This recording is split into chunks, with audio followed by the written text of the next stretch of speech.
The Louisville Cardinals pulled off the upset of the weekend, and it set the ACC standings on fire. Let's bring in the squad. You're talking ball with the ACC Squad. From Florida State to North Carolina, from Syracuse to Miami, and from NC State to California, it's the local experts of the Locked On Podcast Network, bringing you scoops, breakdowns, and the most comprehensive preview of the upcoming ACC weekend. Hang on, it could get loud, it could get heated, and it will definitely be fun.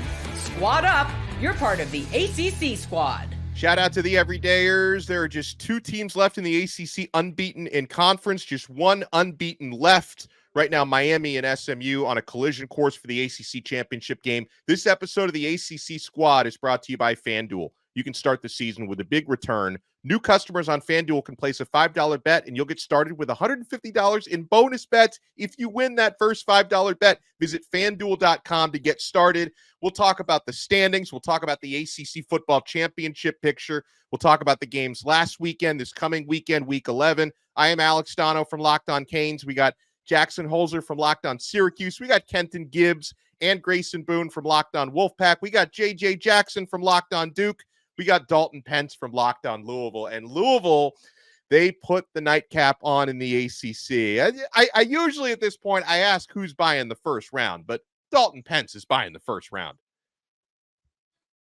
If he unmutes himself, he's buying the first round. First it's the Wi-Fi, now it's the microphone. He's had too many rounds. It's been a roller coaster recording. It's like it's been a roller coaster year for Louisville, guys.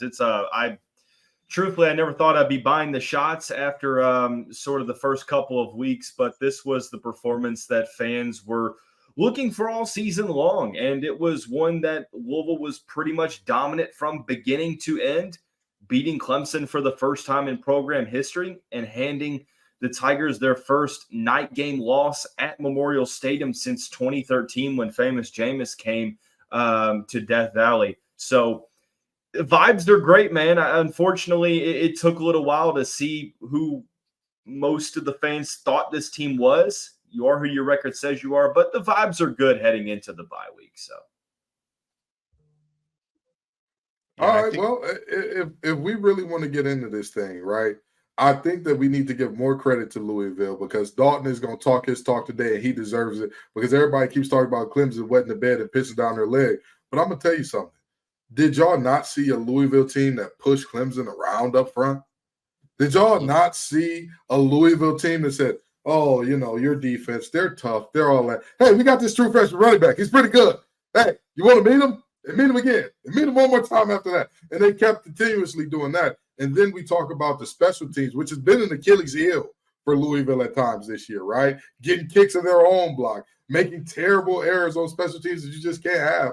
They come up big time in this game. I'll tell you what, everybody's talking about Clemson's letdown, but we all need to take a second and give Dalton his love because his birds performed and they showed out. And that's why, at the end of the day, Clemson looked disheveled, dismayed, not because they were, because Louisville made them look like that through most of the game.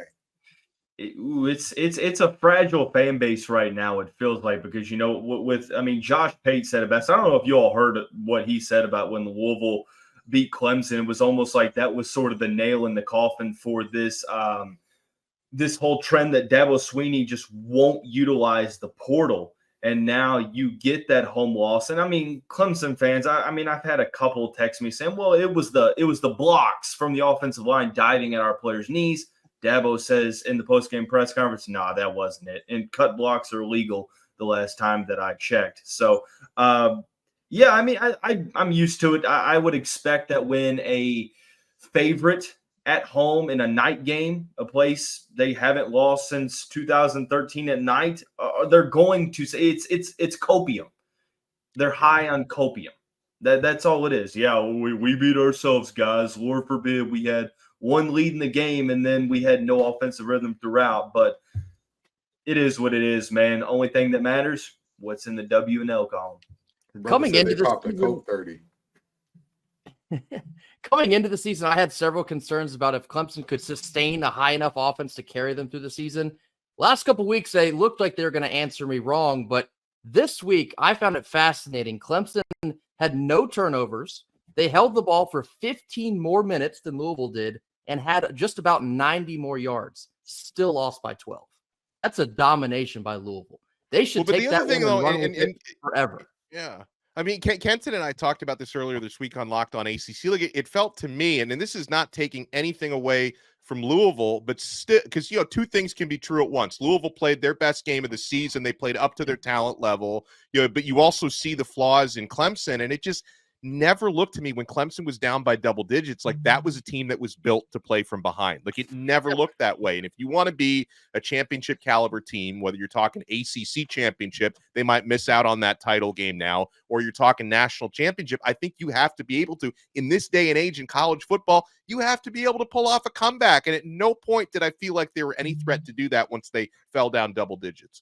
But there's been 2 games this season when Clemson has fallen behind, and they've lost both of them. Donno, it didn't even look like they were trying to come back, though. Oof. Yeah. There goes the Wi-Fi. I told you. That's enough. Snip. I told you. I will say this, though. I will say this in defense of my boy Dalton.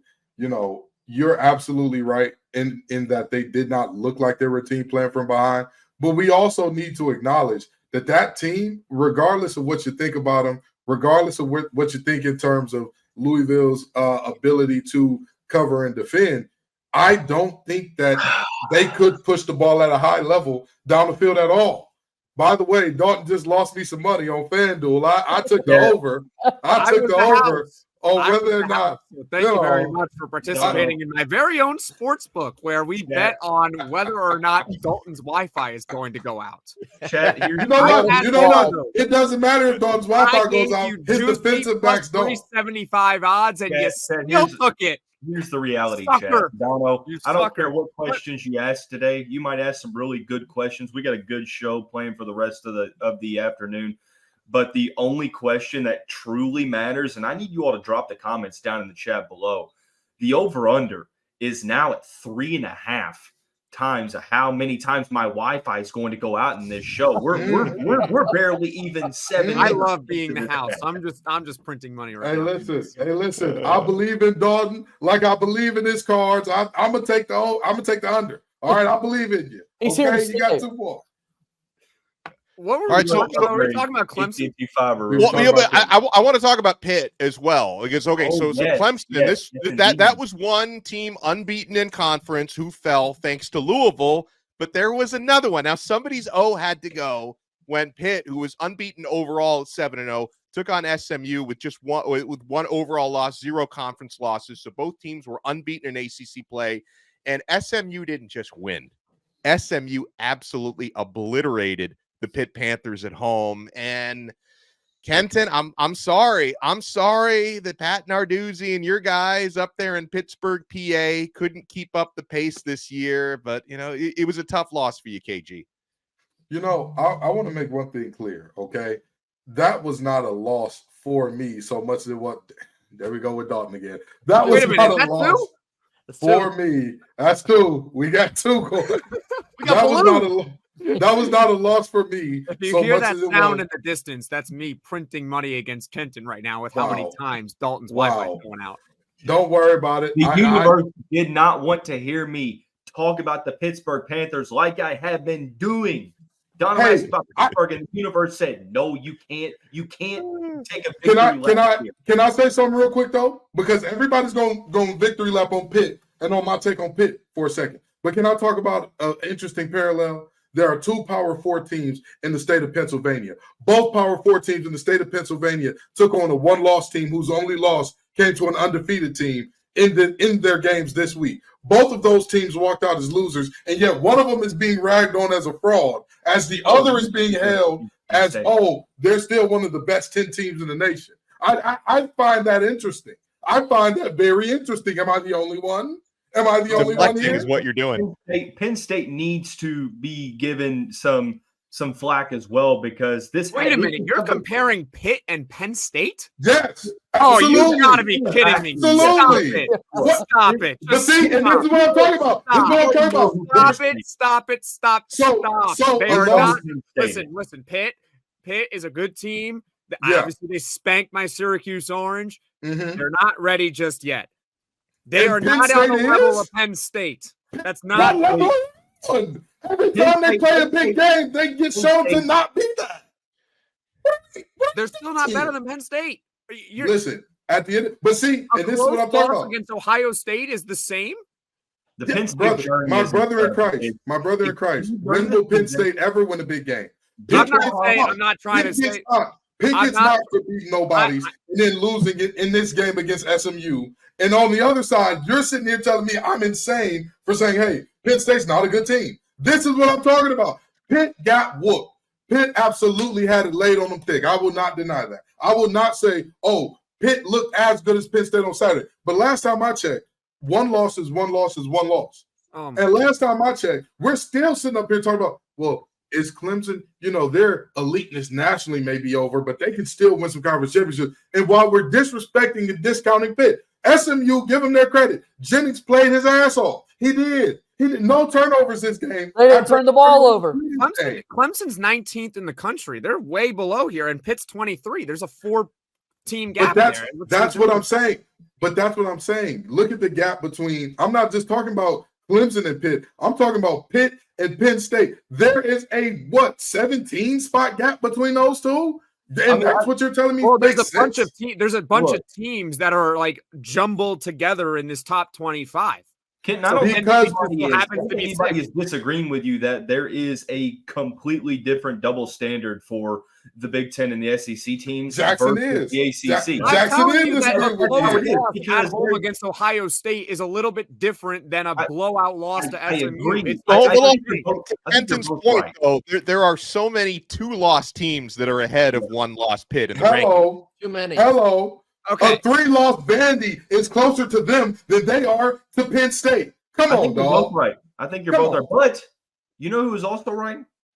Since I'm taking victory laps today, I'll take another one because, look, bear with me. I don't get to take many. So let me just take a second lap around the track. I said before this game, and I gave Pittsburgh the credit and for starting out the season the way they did, but I said if there was a healthy Kevin Jennings, Pittsburgh's defense was going to be put on blast, and they were giving up 50 points. Yeah. Donno, I'll let you take us into the next segment. I just had to and also I need to take my victory lap as well. And sorry, JJ, but even though things were pretty dicey in the third quarter, Miami scores another 50-burger. Miami didn't have the only 50. I give credit also to Kenton and Grayson because NC State put up a 50-burger as well. 50 burgers all around. We did not put up a 50-burger. We had a big comeback. That was a big comeback. So we have a lot more to talk about. We got the squad here. We'll talk about games coming up this weekend as well because, the ACC championship, it's getting closer and closer. You want to keep it locked right here on the ACC squad. My friends, with Robinhood Gold, you don't need a silver spoon to eat up the financial favors of the 1%. Robinhood Gold allows others to get the rates and perks usually reserved for high society. Now, the resourceful individual with Robinhood Gold can earn the very liberal rate of 4.5% APY on uninvested cash and be rewarded with a handsome 3% retirement boost on an IRA account. Robinhood Gold provides the privileges of a high net worth for any net worth. These generous benefits are now available for only $5 a month. The new gold standard is here with Robinhood Gold. Sign up at robinhood.com/gold. Terms apply. For specific disclosures, visit robinhood.com/gold. Investing involves risk. Rates may change. Gold membership is offered by Robinhood Gold, LLC. Folks, we're also proudly brought to you by FanDuel. And we've been having a lot of fun and winning a lot of money this year with FanDuel, the official sportsbook partner of the NFL and America's #1 sportsbook. And get ready to tackle the NFL action because right now, new customers can bet $5 and get $150 in bonus bets if you win. The FanDuel Sportsbook app gives you everything you need to place live bets on the NFL all in one place. So when you get a hunch in the middle of the game, you can check out the latest stats, view live play-by-play, and so much more right on the same page where you place your bets. Just visit FanDuel.com to join today. You'll get started with $150 in bonus bets if you win your first $5 bet. That's FanDuel.com. Never waste a hunch and make every moment more with FanDuel, an official sportsbook partner of the NFL. We got the squad here on Locked On ACC. And fellas, I was down at Hard Rock Stadium on Saturday, and we've seen it a lot with Miami, where they start out very hot. They seem to take their foot off the gas. The defense gives up some ridiculously easy scoring drives. Duke had a 4-play, 83-yard drive in the second quarter. Miami had some, by the way, is that a third? A third dropout for Dalton? Miami was down 28-17 in the third quarter, and then Cam Ward happened, and Miami ends up winning the game 53-31. Duke at one point had a 28-3 scoring run. Miami closes out the game with a 36-3 scoring run. So, Miami kind of the opposite of Clemson, where Clemson, you question their offense, don't worry too much about their defense. With Miami, it's the opposite. I don't know if anyone can stop their offense, but, the defense, it's been a liability at times this year. So what did you guys make of the Duke game? And can Miami get away with having the number one offense in the country, but a defense that is suspect but opportunistic? Well, look, it's no secret that basketball season is here, and I'm elated for that, right? And basketball season is known as the game of runs. We saw a game of runs as you're laying out there, Donno, with this one this past weekend. I mean, back and forth. This one went. But at the end of the day, for Miami's offense to turn it on the way that they did was truly impressive. I mean, and Cam Ward continuing to make his Heisman case in this. I thought at first, Donno, and you and I talked on a crossover this past week that, hey, 20.5, that spread's kind of up there. I really don't know how to feel about that. And at the end of it, Miami's still able to cover. I mean, that just speaks to the offensive firepower I think that we've seen from Miami all season. But yeah, I'm fully aboard the basketball train now, though, that we're letting the record be straight. I'll tell you what, JJ, that's exactly what I want to hear right before NC State plays Duke this there weekend. You go. Yeah. To answer your question, Donno, I think Miami can get away with a lackluster defense. I think their offense is actually that good, where they can just ramp it up and then drop a 50 burger at the drop of a hat. It seemingly worked so far this year. I don't know who they're going to face the rest of the year that could change that.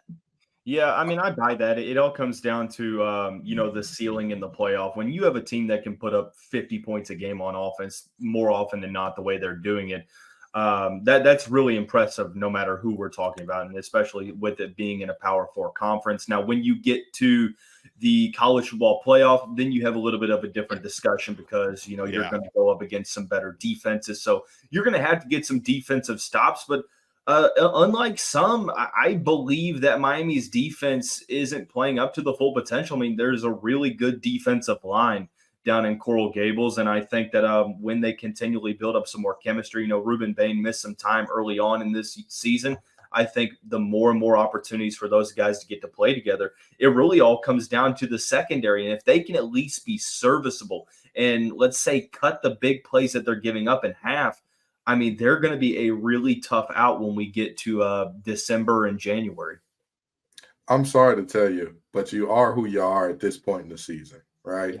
Like we would like to believe, and trust me, nobody would like to believe more than Grayson and I, that, hey, teams can become an entirely different team. They can do it. It's possible. You are who you are to some extent. And this Miami team, they have an defense. There's no D involved in that whatsoever. However, their offense, and I mean this very genuinely, can any of you name any backfield duo better than Fletcher and Martinez right now? Even if you could you name three better than Fletcher and Martinez? Just one. The last time I saw a backfield that good was about 23 years ago when Miami had Clinton Portis, Frank Gore, Willis McGahee, Najee Davenport on the same roster. Okay. I don't know Ohio State, but that's maybe one. And even that's debatable. Okay, wide receiver core. I mean, they got guys everywhere you look up. It's not just Xavier Restrepo, even though he's the lead receiver in the ACC. They've got guys all over the place in terms of pass catchers. If you're thinking about that group, can you name 3 or 4 pass catcher groups better than them in America? You can't. Probably not. Maybe and one. They have a walking, living, if you're a comic book nerd, you're going to get this. They have the living tribunal at quarterback in Cam Ward. He is walking plot armor. He is Walker, Texas Ranger out there. He doesn't do push-ups. He pushes the earth down the way he's playing right now. So, honestly and truly, Miami's defense, as I've said many times on Locked On ACC, and as I'll continue to say, they just need to be opportunistic. They just need to get a timely stop here and there. Nobody's expecting this defense to turn into the 2000 Miami defense, where it's like, hey, yeah, good luck scoring. Good luck to you. They're not expecting that. Ray Lewis ain't walking through that door. Nobody's they're thinking about that, right? But what this team needs to do is you need to at least be serviceable defensively, which at times against Duke, they just didn't look that way. And that's been a problem at multiple points this season, like we talked about with Cal putting up their season high on this team. So for Miami, it's all about, all right, we get it. Offense is spectacular. You can do it all these different ways offensively. You got to account for every blade of grass offensively, but you need a stop at some point in time if you're talking about the playoff. Can you get through the ACC without that? Yes, that's very possible. Can you get through the playoff without that? No, but I will also say this, and I'm going to pass it off here. What an exciting time for Miami, because who coming into this season would have thought, we're not going to talk about them winning the ACC by week 9 or 10. We're not even going to be talking. That's going to be a foregone conclusion that it's Miami's. Then we'll be talking about playoffs. So credit to Miami, credit to Cristobal, credit to Cam, credit to all these additions in the portal. They have been fantastic. I'll add one more thing. Before the season, we thought we'd be talking about Florida State being in that spot. Yeah. And like I haven't even seen Brian Smith in here. Smith is running. Brian Smith is dunking the smoke. Come on, Brian. Come on, bring that ball shiny head on here. Come on, we need you. He's trying to raise the money for Norvell's buyout is what he's doing right now. He's too busy analyzing the decommitments. Yeah. Ooh. Well, okay. So coming into this weekend, guys, since we have so many representatives with us for one of the games coming up this week, we've got Duke trying to bounce back from that Miami game, taking on NC State, a Wolfpack team. You got some pep in your step this week, guys. CJ Bailey, freshman quarterback, has been lighting it up. Any of the three of you can take the floor here. What do you think is going to happen when the Wolfpack take on the Blue Devils? I'll take it first. Yeah, go ahead, AJ.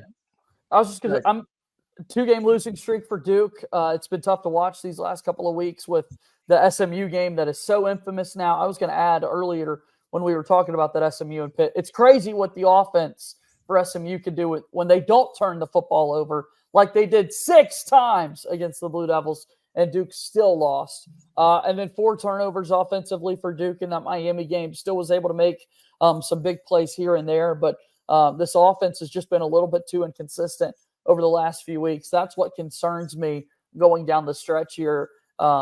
It feels like there are highs and lows of Malik Murphy so far this season. That's kind of what concerns me going into this game. And from my perspective, it really seems like NC State is gaining a little bit momentum at the right time of the year, which makes this really difficult for Duke going into the game on Saturday. Yeah, real quick, let me add NC State now. They're favored by 3 points in this game. Yep. If you told me that 3 weeks ago that NC State would be favored against, I would not have believed you. But that's just the trends that the teams are going on now. Believe it. Book it. Support it. Let me tell you something. That freshman's growing up right before our eyes, isn't he? Oh, boy. 90% completion percentage. That man were they doing 707? Did Stanford pinch him 59 points? Oh, my Lord. What? Let me tell you something. Duke is 1-3 in their last 4, I believe. And even if you go to the game before that, right, they're 2-3 in their last 5 with a 1-point win against the Dirty Foot Club, which was a massive comeback, and a 7-point win against the Florida State team that has beaten nobody this season except Cal. That's all. That's it. With that being said, NC State is trending in the right direction. Duke is trending in the wrong direction. But Duke knows how to disguise coverages better than anybody, and there's a true freshman quarterback. So I'm worried. I'm not going to lie to you and say this thing is a foregone conclusion. I'm a little bit worried because Manny Diaz can force some turnovers better than anybody. And NC State's defense this year, they've been known to let up a run or two to running backs that are getting ready to learn some enterprise rental car at the end of their careers. So I'm not as confident as certain members of Wolfpack Nation, but this is very much so a winnable game for State. And JJ, you highlighted the turnovers for Duke. That's been a big story for NC State as well. I'd be shocked if that wasn't the end result of this one. Whoever turns the ball over less is probably going to win this football game. For NC State, they were coming out of a bye 2 weeks ago after they had gone all the way out to Cal and picked up a random win on the road that no one thought they could do. This team has reestablished a new goal, and that goal is to finish 4-0 after that bye. Coming out, they put it on Stanford. NC State fans are begging and pleading to figure out how NC State can start with a week 1 bye next year. For whatever reason, coming out of a bye, this team is always just completely brand new. I think I saw a stat the other day. Dave Doran's teams coming after the bye are like 17-5 over his tenure. If we can figure out how to channel that energy, I might take the Pack to win on Saturday. The week 1 bye, we'll pass that along to the commissioner. When we come back, because as we've seen around college football, you expect the unexpected, but as of right now, it would be Miami versus SMU in the ACC championship. Who wins that matchup? We'll talk about it right here. I'm Alex Donno from Locked On Canes. We got Kenton Gibbs and Grayson Boone from Locked On Wolfpack, Dalton Pence from Locked On Louisville, JJ Jackson from Locked On Blue Devils. You want to keep it locked right here to the squad. Guys, your sex life is important, but your schedule is busy. You don't need to have time. You don't have time to go to the doctor's office to get treated for ED. Through HIMS, you can get a personalized ED treatment without stepping foot outside your door. HIMS is changing men's healthcare by providing you with access to affordable sexual health treatments from the comfort of your couch. HIMS provides access to a range of doctor-trusted ED treatments like chewable hard mints, Viagra, Cialis, and their generics for up to 95% cheaper. The process is 100% online, so there's no need for uncomfortable doctor's visits. Just answer a series of questions on their site, and a medical provider will determine the right treatment option. If prescribed, your medication ships directly to you in discreet packaging for free. No insurance is needed, and one low price covers everything from treatments to ongoing care. With hundreds of thousands of trusted subscribers, HIMS can help you find the ED option that works for you. Start your free online visit today at hims.com/lockedon. That's HIMS.com/lockedon for your personalized ED treatment options. HIMS.com/lockedon. The products mentioned are chewable compounded products which are not approved by or verified for safety or effectiveness by the FDA. Prescriptions require an online consultation with a healthcare provider who will determine if appropriate. Restrictions apply. See website for details and important safety info. Subscription required. Price varies based on product and subscription plan. Locked On ACC Squad here. All right, so guys, what do you think the spread would be if Miami does take on SMU and Charlotte, which is what we're on track for on December 7th? I think it would be something like probably Miami -6.5, -7. I think they'd probably set it around a touchdown. KG, you're giving me some eyebrows, Kenton. What do you think? I disagree. I think this is at least Miami 9.5, at least. Ooh, at minimum. I think it could be bigger than that. I mean, don't get me wrong. SMU has played a fantastic season. They have been above and beyond. They've been the little engine that could all season long. However, one team has Cam Ward, the other team does not. Don't get me wrong. I think they'll be able to put up plenty of points on that Miami defense. But the reality is, at some point in time, you've got to stop that Cam Ward guy. You've got to stop him. And I'll tell you this. Everybody talks about Cam Ward's late season collapses. He hasn't done it so far. He hasn't done it. We've heard about this mythical, like, hey, there's going to be a point where Cam Ward does the thing that's the reason he's not already in the NFL. He hasn't done it yet. So I think if he stays on pace for who he is right now, even with their defense playing how they're playing, I think they're at least 9.5, 10-point favorites. That's exactly where my mind went as well. I think Miami's offense is just so overpowering. I wouldn't be surprised to see double digits in their favor. And not to say that SMU can't score the ball as well, but I wouldn't exactly say SMU has faced any offensive juggernauts they've had to go toe-to-toe with, outside of probably Louisville, to be honest. But I think somewhere between 9 and 10 is probably the range you'd be looking at. I'd gone 7 to 10 as well. I think we're all kind of in agreement here. The offense of Miami, like, man, I don't know how you stop that. And can SMU keep up as much? We've seen their turnovers. I certainly have over the last few weeks, and you got to take care of the football in games like that. So it'd be a fun game, but I think Miami would be too much. Yeah, I mean, that's pretty much I want to say probably closer to 5 than 10, but I agree with the panel here. I think that when you have a quarterback that is playing as good as Cam Ward is right now, it's really hard to – I mean, you're essentially saying that SMU is going to score about 40 points if you're kind of basing off the spread there, because you know Miami's going to get theirs. So I'd probably be closer to like 8.5, 9. But again, you're kind of splitting hairs. I think it's over a touchdown for certain. Who do you guys think would be, the biggest threat to steal the spot from one of those teams? Because again, Miami and SMU, they're both going to be favored in their 3 remaining games. But again, I mean, somebody could slip up. Now Clemson, obviously, they're close in the standings. Clemson would much prefer Miami to lose, because even if SMU loses a game, they hold a tiebreaker over Clemson, which is the common opponent of Louisville, who SMU beat and Clemson didn't. So really, Clemson fans will be rooting for Miami to lose more so than SMU. Pittsburgh is still in the race with 1 loss. No one else is really in that race because everyone else has 2 or more conference losses. So do you think it's possible we see a different matchup come December 7th? I mean, possible, sure. Probable, probably not. I mean, these 2 teams do play each other. Clemson and Pittsburgh will square off. I believe it's next week. So by default, you would say that whoever wins that matchup has the better shot. Pittsburgh does still have to play Louisville. Clemson has, I guess, an easier last couple of games, so to speak, especially since they have South Carolina at the end of the year. Well, I guess Pittsburgh does have the Citadel. But nonetheless, the point is this. It would take some pandemonium to follow for both Miami and SMU to kind of struggle, because, I mean, the end of the schedule is really favorable for both. Yeah, I agree. While I do want to say, hey, we're sleeping on Pitt and all that, their road back to the ACC championship game at this point is going to be harder than a 20-year-old off a handful of hams. So I really and truly see this as a situation where what we got now is probably what we're going to see in the ACC championship. But if I had to pick somebody, if I was absolutely obligated to do it, give me Pitt. Give me Pitt, because, again, outside of one game, they have looked great all year. Yeah. All year. They have done what they need to do, handle business all year. Do they have flaws? Yes. Are they a perfect team? No. Have defenses seemed to figure out Holstein a little bit? Sort of is looking that way, but I think that nobody circles the wagon like Narduzzi and company, so we'll see.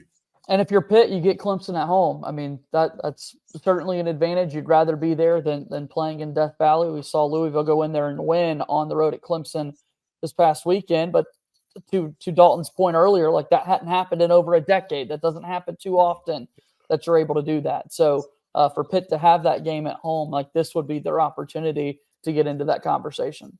And before they even get there, Clemson's got to go defeat the Sandman.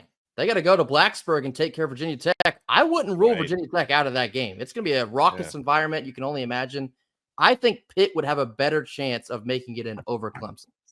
Which all this kind of adds together, though. We're talking about, well, it's not a sure thing that either Clemson or Pitt run the table. Well, you would need to do that by default just to have a chance to overtake Miami and SMU. And that is assuming, like, there's a lot of ifs.